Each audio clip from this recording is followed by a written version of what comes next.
Haleluya. Selamat datang ke dalam rumah Allah. Amin. Saat kita datang ke rumah dan kita menyanyikan puji-pujian, dan saat kita mempersembahkan doa kita, percaya kalau ia ada di sini bersama dengan kita.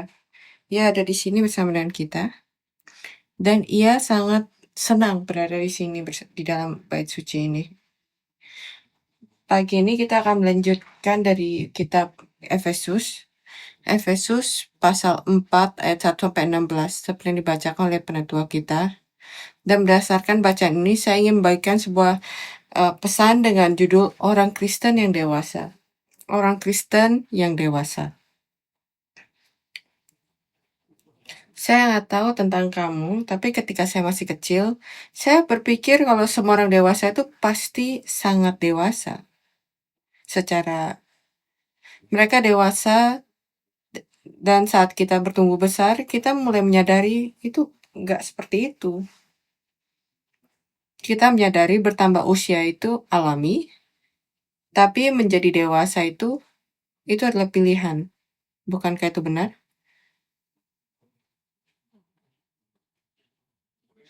Saya umur 30 tahun ini, tapi berdasarkan beberapa orang, saya berusia 12 tahun. Hari Jumat, salah seorang pemuda berkata saya berusia 41 tahun. Dan tanda dari kedewasaan itu, ini adalah tema pada hari ini, tanda terbesar dari kedewasaan itu adalah stabilitas. Seorang yang mampu tetap teguh ketika keadaan berubah. Seseorang yang tetap menjalankan tanggung jawabnya, meskipun ada kesulitan, meskipun ada kesusahan. Seseorang yang dapat diandalkan. Saya nggak tahu tentang kalian. Tapi saya pernah dilahirkan sebelumnya. Saya rasa kita pernah dilahirkan sebelumnya kan. Jadi ketika kamu lahir, apakah kamu stabil? Kamu nggak bisa melakukan segala sesuatu kan, dengan sendirinya. Semua manusia seperti itu. Setidaknya buat binatang ketika mereka mereka langsung bisa berjalan. Tapi saat kita manusia lahir, kita tidak bisa melakukan apapun. Kita harus meminta bantuan orang lain. Seorang harus memberi makan kamu, memakaikan pakaian untuk kamu, dan menggantikan pampers kamu. Tapi bukan berarti kamu kurang dari manusia. Kamu adalah manusia yang sepenuhnya. Dan saat kamu bertumbuh besar, kamu bertumbuh besar menjadi orang yang menjadi mirip manusia, karakter, bagaimana kamu memposisikan diri kamu. Jadi demikian juga saat kamu percaya pada Yesus dan dilahirkan kembali, kamu sudah menjadi orang Kristen yang lengkap, yang penuh, yang sepenuhnya diselamatkan, sepenuhnya dikasih oleh Allah. Tapi seperti bayi yang baru lahir, ada sedikit stabilitas. Orang percaya yang baru memiliki banyak pertanyaan, banyak keraguan-raguan, dan mereka mulai mudah bingung oleh berbagai ideologi, gerakan budaya, dan tren. Oleh karena itu, Paulus dalam Efesus 4 membahas masalah ketidakstabilan ini dan mendesak kita untuk bertumbuh dalam kedewasaan sebagai orang Kristen. Kenapa? Supaya kita bisa menjadi pilar yang menopang gereja. Efesus pasal 4 ayat 1. Seperti yang kita sudah bacakan sebelumnya, saya bacakan lagi. Efesus pasal 4 ayat 1. Sebab itu aku menasihatkan kamu, aku orang yang dipenjarakan karena Tuhan, supaya hidupmu sebagai orang-orang yang telah dipanggil berpadanan dengan panggilan itu. Kamu lihat di situ? Jadi ada orang yang dipanggil, tapi mereka berjalan dengan cara yang tidak sepadan dengan panggilan itu. Pada saat kita bertambah dewasa dan bertumbuh sebagai orang Kristen, kita berjalan sesuai dengan sepadan dengan panggilan itu. Ayat 14, ini adalah masalah utama yang dikatakan Efesus pasal 4 ayat 14, sehingga kita bukan lagi anak-anak yang diombang-ambingkan oleh rupa angin pengajaran.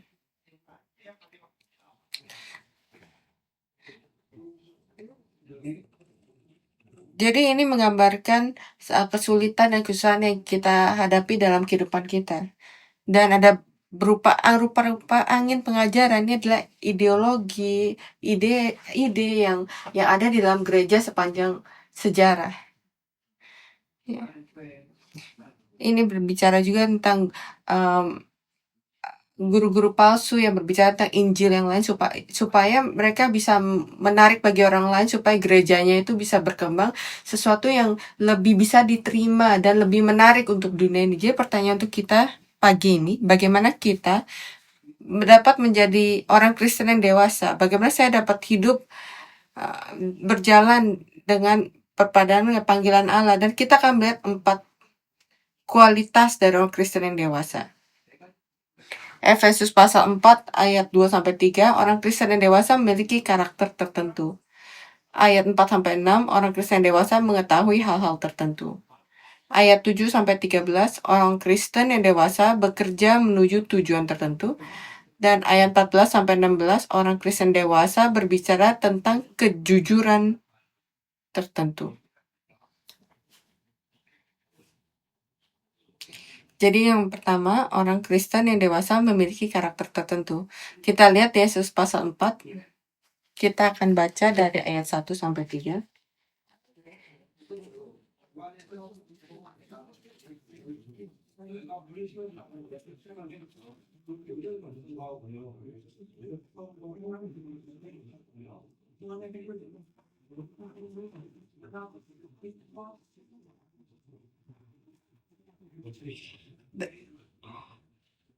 Kasih karunia damai sejahtera dari Allah. Maaf. Efesus pasal 4 ayat 1-3. Di sini kita melihat 5 ciri karakter Kristen dewasa: kerendahan hati, kelemah lembutan, kesabaran, toleransi, dan semangat akan kesatuan rohani. Dan sekarang kita lihat kerendahan hati dan kelemah lembutan. Bagaimana kita bisa berjalan seperti itu? Beberapa orang berpikir kerendahan hati artinya saya harus berpikir kurang dari diri saya sendiri. Saya harus berpikir ini adalah saya di sini. Saya pikir saya harus sesuatu yang kurang dari diri saya. Apakah itu rendah hati? Kalau kamu kesini dan kamu bernyanyi dengan baik dan orang berkata, kamu nyanyinya bagus banget ya, terus kamu bilang enggak. Itu bukan kerendahan hati. Bukannya itu bohong. Kamu tidak menerima kebenaran, kan kamu menyanyi dengan baik.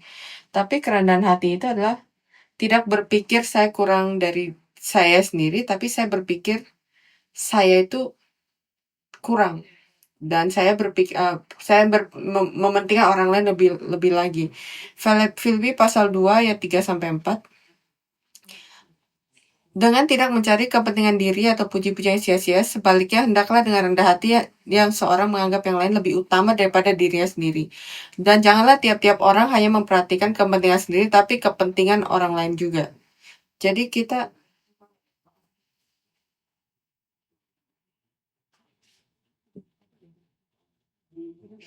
kita bisa pikir seperti ini. Banyak orang di sini kita naik MRT kan? Dan dalam MRT ada tempat bangku prioritas, dan kadang-kadang saat kamu sangat lelah, kamu duduk di bangku prioritas itu. Tapi misalnya untuk orang yang muda, yang lebih sehat, saat kamu duduk di kursi prioritas itu, kamu nggak boleh terlalu nyaman, ya kan? Karena setiap kali pintu terbuka, kamu harus lihat ada orang yang butuh kursi itu atau enggak. Kehidupan kekristenan itu seperti itu. Kamu harus ada di dalam kursi prioritas. Kamu harus melihat-lihat untuk orang yang lebih penting daripada kamu, sehingga kamu bisa melayani mereka, supaya mereka bisa membantu mereka. Dengan cara yang sama, ada peribahasa orang Asia berkata, dan mertua saya berkata ini pada saya, bulir padi yang berisi semakin merunduk. Kamu tahu kan padi di padang ladang, saat dia kosong itu mereka berdiri dengan tegak, tapi ketika mereka makin dewasa mereka semakin merunduk. Saat mereka penuh dengan padinya, saat orang Kristen penuh dengan Kristus, penuh dengan firman Allah, dia akan semakin merunduk, bisa melayani orang lain dengan penuh kerendahan hati. Dan perhatikan di sini, di Efesus pasal 4 ayat 2, Paulus mengatakan kerendahan hati dan kelemah lembutan bersama-sama. Kenapa? Karena dua jenis kelemah lembutan. Kelemah lembutan. Kelemah lembutan yang lahir dari kerendahan hati dan kelemah lembutan yang lahir dari kesombongan. Kamu lihat, mari kita lihat artinya. Kadang-kadang kita lihat di situasi kita saat kedua orang itu keras kepala dan tidak mau mengalah. Dan kamu pikir, saya akan menjadi orang yang lebih baik. Saya akan menyerah. Jadi kamu berkata, oh saya minta maaf, mari kita lakukan dengan cara kamu. Dan saat semua udah selesai, kamu menepuk diri kamu. Saya adalah orang yang lebih baik. Itu adalah kerendahan, kelemah lembutan yang datang dari kesombongan kan. Pada akhirnya kamu pikir, ya saya lebih baik dari orang itu. Tapi pada saat kita melihat dari sudut mata iman, kita bisa memiliki kelemah lembutan, kerendahan hati dan kelembutan yang sejati. Kamu bisa melihat betapa berharga setiap orang di mata Allah. Dan secara natural, kamu akan melayani orang lain dan kerendahan hati dengan toleransi dan dengan kesabaran. Dan kalau kamu kehilangan sudut pandang Allah dalam hidup kamu sangat mudah untuk marah. Tapi itu adalah orang yang tidak stabil. Itu adalah orang yang tidak dewasa. Orang Kristen yang dewasa tidak mudah marah. Jadi mari kita berbicara tentang kesabaran dan toleransi. Paulus menyebut ini sebagai saling membantu dalam kasih. Efesus pasal 4 ayat 2.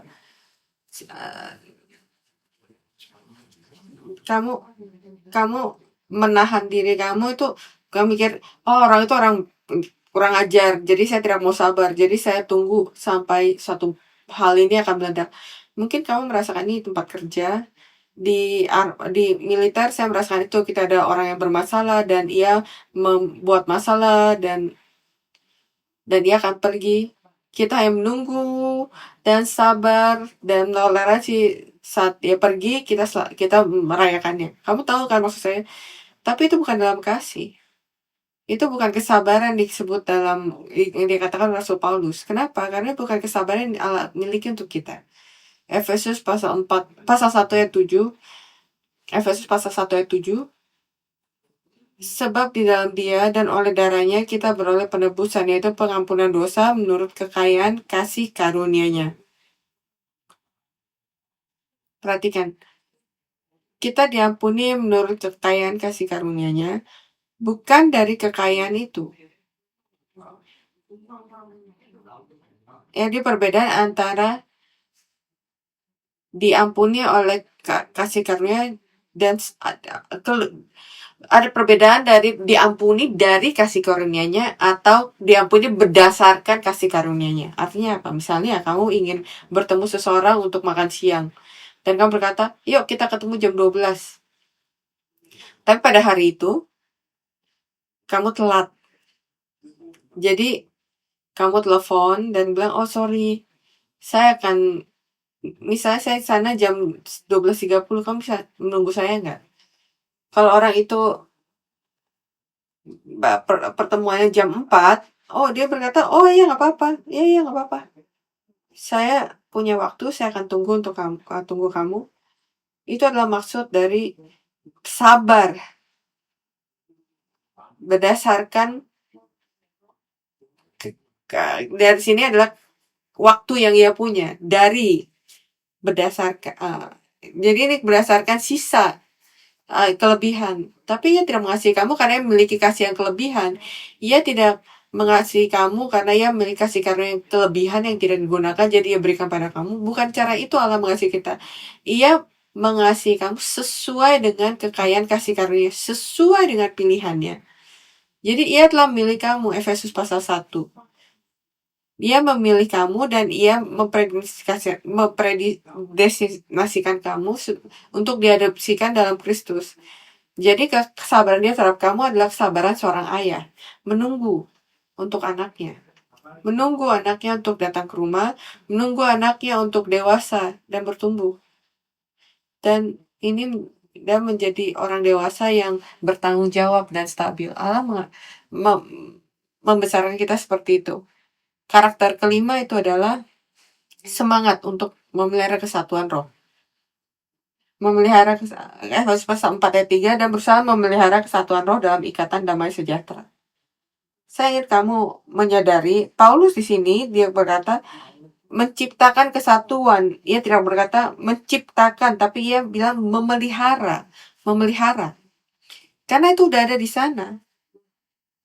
Itu sudah ada di sana. Itu semua ada di Efesus pasal 1, pasal 2 dan pasal 3. Tapi kita harus bekerja untuk memeliharanya. Itu yang dikatakan kita harus benar-benar bersemangat. Kenapa? Untuk kita yang memiliki hubungan atau sedang berada dalam hubungan, kamu tahu kalau hubungan itu berpisah dengan sendirinya kan? Kita harus memberikan inisiatif kita, intensi kita untuk bisa membangun kasih. Itu akan menjadi dingin dengan sendirinya. Kamu harus memanaskannya. Kita harus memberikan usaha kita. Dan seringkali kita lebih semangat untuk kesatuan dengan dunia ini atau kesatuan untuk hal-hal di dunia ini dan bukannya kesatuan dalam roh. Kita yang menjadi bagian dari grup, ya kan? Dan untuk bisa masuk dalam kesatuan dengan dunia ini, kita melakukan berbagai macam hal. Kita berkata berbagai macam hal. Berapa banyak dari kita yang pernah pergi dating? Kamu ingat dating pertama kamu berapa lama kamu berdandan, memilih baju, mempersiapkan diri? Kita mempersiapkan segala hal, kita menggunakan segala usaha untuk kesatuan. Kesatuan tubuh, kesatuan hal-hal dunia ini.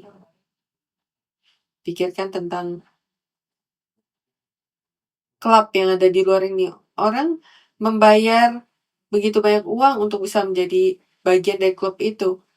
Jadi kita melakukan segala hal untuk kesatuan di dalam daging. Bagaimana apalagi yang harus kita lakukan untuk menjadi kesatuan dalam roh.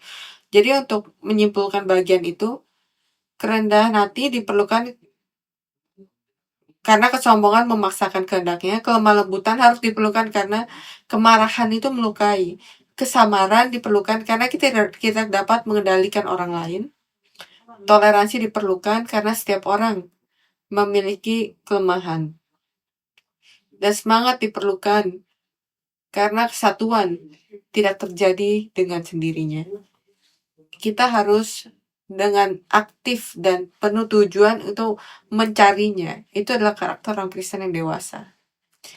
Poin nomor 2, Efesus pasal 4 sampai ayat 4 sampai 6. Pasal 4 ayat 4 sampai 6. Orang Kristen yang dewasa mengetahui hal tertentu. Dikatakan, satu tubuh dan satu roh, satu Tuhan, satu iman, satu baptisan, satu Allah dan Bapa dari semuanya. Jadi kalau kita lihat orang Kristen dewasa mengetahui beberapa hal.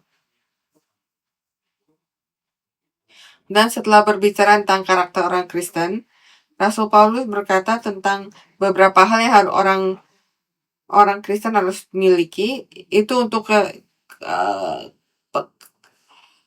kedewasaan rohnya. Kalau kita lihat di 1 Yohanes ada satu frase yang selalu diulang-ulang. Yang pertama adalah kita tahu.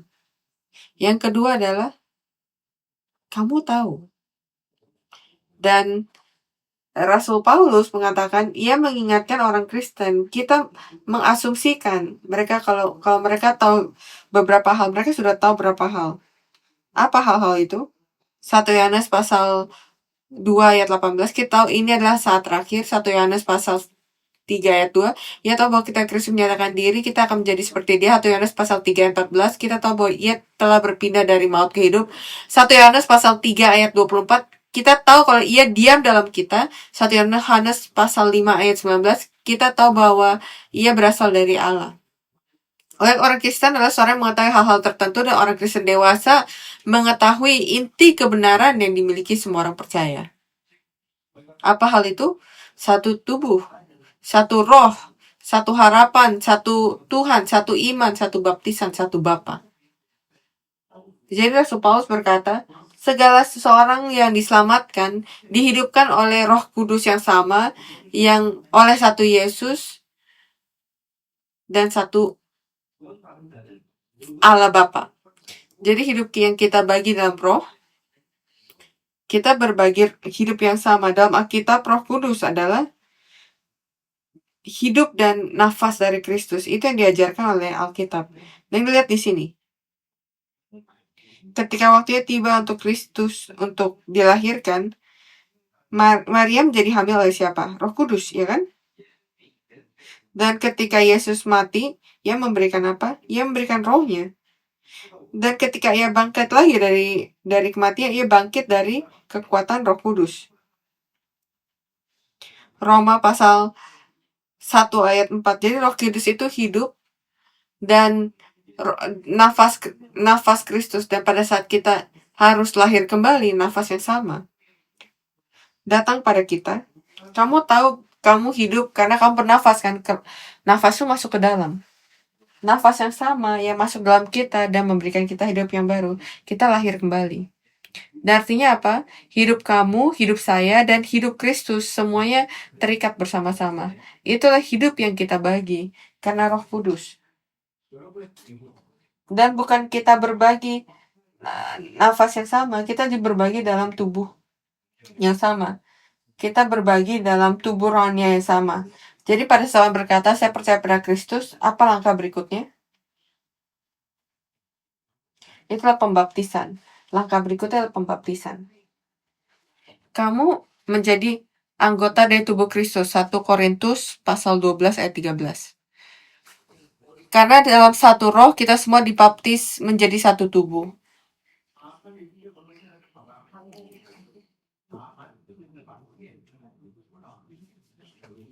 Dalam tubuh kamu ada satu bagian bernafas kan? Tapi karena kalau kamu bernafas, tubuh kamu hidup.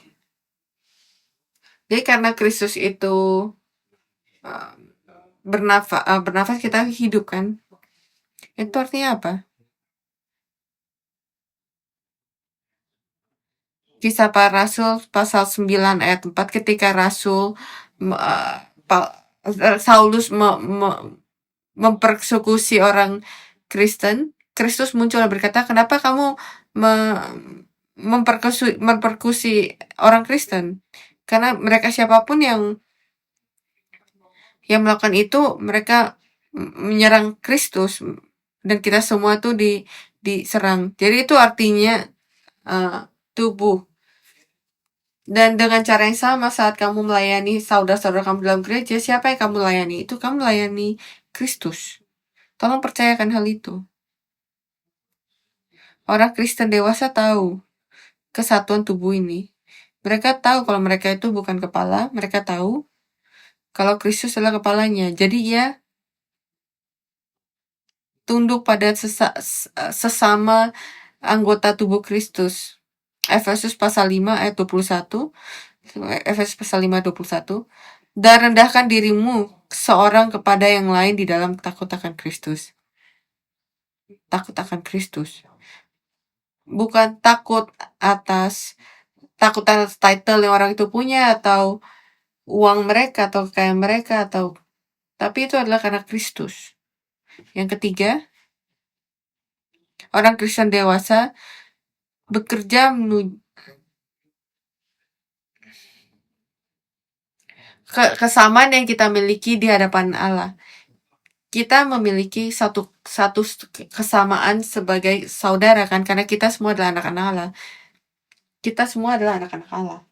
Artinya, sebelum Allah Bapa, di hadapan Allah Bapa, kita itu adalah saudara. Dan semoga tidak persaingan antara saudara kan, karena kita itu saudara dan ada kesamaan yang kita miliki. Jadi berapa besar kasih Allah pada kamu kalau kita semua itu sama.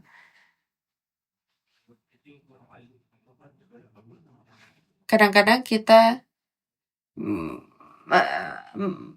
bersaing untuk kasih dari orang tua kita kan. Kamu ngerti kan kalau kamu punya saudara. Tapi nggak perlu karena kita semua adalah satu dan Allah mengasihi kamu sebesar Ia mengasihi Yesus Kristus sendiri. Yohanes pasal 17 ayat 23.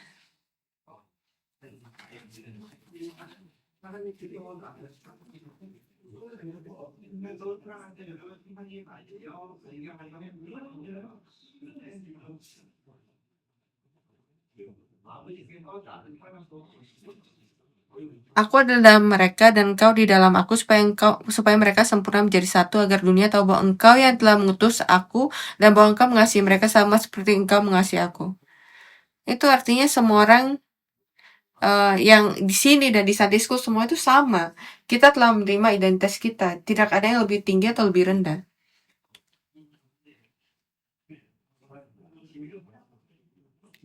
Beberapa orang menggunakan ini sebagai cara supaya untuk menunjukkan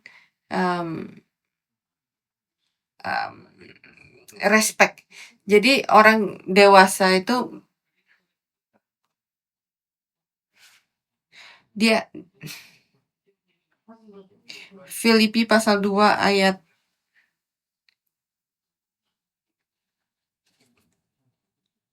Filipi pasal 2 ayat 6. Orang Kristen merendah untuk membasuh kaki orang lain. Poin ketiga, orang Kristen dewasa bekerja menuju tujuan tertentu. Efesus pasal 4 ayat 7 sampai 13. Mari kita baca dari ayat 11. Dan ialah yang memberikan baik rasul-rasul maupun nabi-nabi, baik pemberita-pemberita Injil maupun gembala-gembala dan pengajar-pengajar, untuk memperlengkapi orang-orang kudus bagi pekerjaan pelayan bagi pembangunan tubuh Kristus, sampai kita semua telah mencapai kesatuan iman dan pengetahuan yang benar tentang anak Allah, kedewasaan penuh, dan tingkat pertumbuhan yang sesuai dengan kepenuhan Kristus. Ini berkata, kasih karunia diberikan oleh Kristus untuk setiap orang sesuai dengan Kristus, yang memberikan setiap dari kita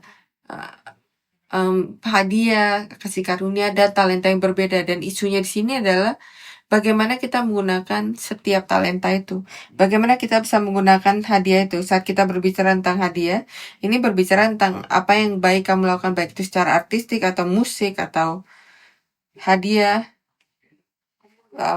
menggunakan komputer, mesin, bahkan dalam penyelenggaraan ia memberikan hadiah yang berbeda-beda kepada gereja. Karena gereja menggunakan hal-hal ini untuk bisa berjalan. Kita tuh sangat penting, kita tuh diperlukan tubuh Kristus. Tapi bagaimana kita menggunakan hadiah itu adalah cara yang penting. Anak-anak yang tidak dewasa, mereka menggunakan talenta mereka untuk menyombongkan diri. Ya kan? Mereka menggunakan untuk mengambil dari orang lain, mengambil kasih, menerima kasih, pamer, menuntut perhatian. Mereka memberikan diri mereka sendiri. Tapi mereka yang dewasa, mereka menggunakan talenta mereka untuk membangun orang lain, membangun tubuh Kristus, membangun gereja. Mereka itu memberikan, bukan mengambil.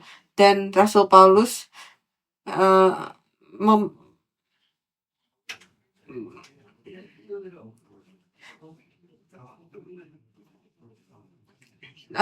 menyebut orang-orang itu sebagai orang yang tidak hidup untuk kepentingan mereka sendiri, tapi untuk orang lain, bukan platform. Jadi tempat ini bukan platform untuk pembicara, untuk kemuliaan mereka, tapi untuk memberikan jemaat kudus firman Allah sehingga mereka bisa melakukan pekerjaan pelayanan. Ayat 12 dikatakan, untuk memperlengkapi orang-orang kudus bagi pekerjaan pelayanan bagi pembangunan tubuh Kristus. Jadi dari kita semua dipanggil untuk melakukan pekerjaan pelayanan. Setiap kita memiliki bagian dan kita memiliki talenta dari Kristus. Dan kita diberikan talenta untuk membangun gereja, bukan hanya guru-guru atau pembicara saja. Jadi dengan kata lain, kita semua dipanggil untuk menjadi pemberi dan bukan penerima. Karena Allah Bapa adalah pemberi. Ia memberikan Kristus anaknya. Anaknya itu adalah pemberi. Ia memberikan kita Roh Kudus. Ia menyerahkan diri sendiri dan Roh Kudus adalah pemberi. Ia memberi kita hidup. Jadi berapa besar lagi harus kita berikan, ya kan? Dan bukan hanya mau menerima saja. Bukan hanya waktu Natal saja. Saya yakin ini adalah waktu kita semua membeli hadiah, tapi mari kita ingat untuk memberikan diri kita, untuk memberikan pada orang lain untuk mau gereja. Poin keempat, orang Kristen dewasa berbicara dengan kejujuran tertentu. Efesus pasal 4 ayat 15-16. Tetapi dengan teguh berpegang pada kebenaran, di dalam kasih kita bertumbuh dalam segala hal ke arah Dia, Kristus yang adalah kepala.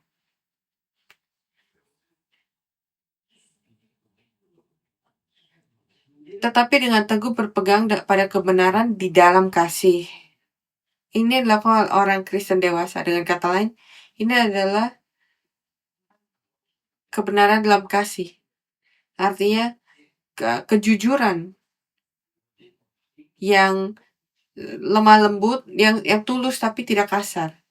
Inilah kebenaran yang diucapkan dengan tujuan yang baik. Minggu lalu saya menerima basket buah, dan di antara buah itu ada avocado di dalamnya. Dalam hidup saya tidak membeli avocado, alpukat, karena saya dengar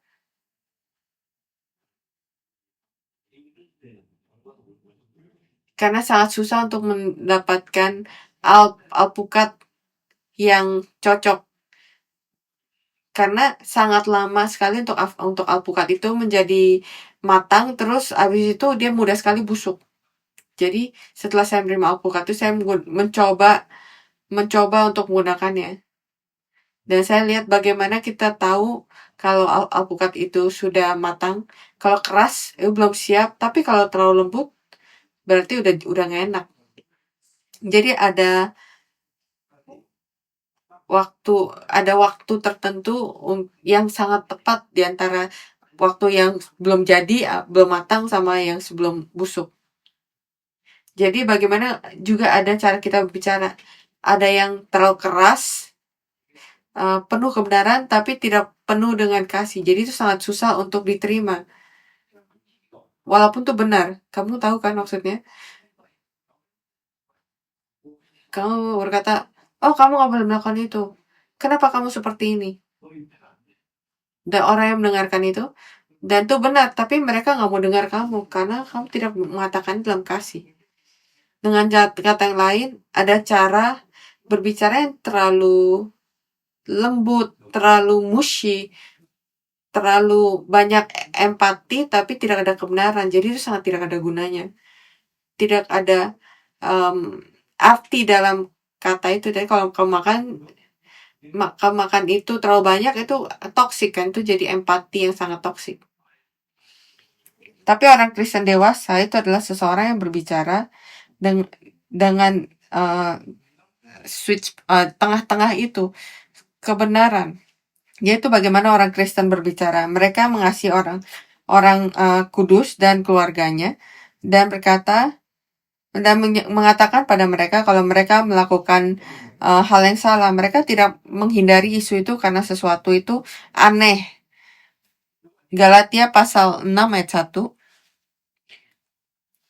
Galatia pasal 6 ayat 1. Saudara-saudara, kalaupun seorang kedapatan melakukan suatu pelanggaran, maka kamu yang rohani harus memimpin orang itu ke jalan benar dalam roh lemah lembut. Kamu lihat di situ? Yakobus pasal 5 ayat 19. Barang siapa yang membuat orang berdosa berbalik, ia akan menyelamatkan jiwa orang itu dari maut.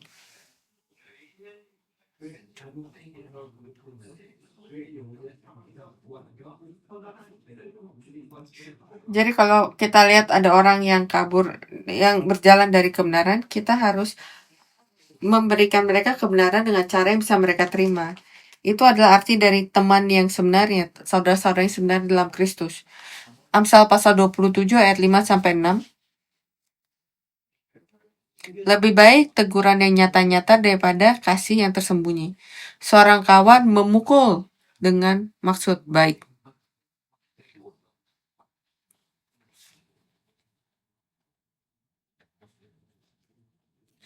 Mari kita berlatih untuk mengatakan kebenaran ini dalam kasih. Kesimpulan, mari kita bertumbuh pada Kristus. Orang Kristen dewasa adalah orang yang stabil, yang dapat diandalkan, memberikan penghiburan bagi sekelilingnya. Ya, orang Kristen dewasa menunjukkan kepada dunia betapa dapat dipercaya Yesus Kristus. Dan saat saya berbicara ini bukan seseorang yang telah dewasa, jadi ada banyak kelemahan yang masih saya miliki. Saya tidak berpikir saya sudah dewasa, tapi saya berharap sebagai gereja saat kita belajar firman Allah setiap minggu untuk memuji Dia dan masuk ke dalam tempat kudus yang bisa diingatkan atas hal ini supaya kita bisa bertumbuh dalam kedewasaan. Jadi mari kita memiliki fondasi yang kuat untuk generasi berikutnya yang jadi pilar yang bisa memperkuat gereja ini. Bagaimana kita bisa melakukannya? Kita harus mendekatkan diri kita di hadapan orang lain atas ketakutan pada Kristus. Kita harus berbicara dengan lemah lembut dan kebenaran pada orang lain. Dan kita harus memberi dan bukan menerima. Amin. Mari kita berdoa. Allah Bapa,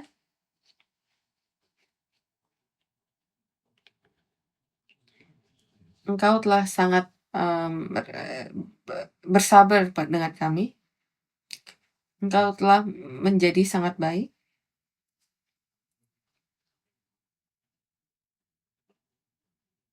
Dan Bapa, saat kita datang ke firman-Mu hari ini, kita telah melihat karakter dan kualitas yang Engkau inginkan daripada kami. Bapa, kami membutuhkan kasih karunia dan Roh Kudus untuk bekerja dalam diri kita. Sehingga kami bisa menerima rupa Kristus yang menjadi terang dalam dunia yang gelap ini. Tolong berikan kami kedewasaan dalam iman. Beri kami kebenaran dalam harapan. Kedewasaan dalam harapan. Dan bantu kami sehingga firman bisa penuh dengan kasih. Hati kami dipenuhi dengan kerendahan hati. Dan semoga kami bisa hidup mengetahui kalau Engkau ada di samping kita dengan damai, dengan sabar menuntun kami menuju kota yang kekal.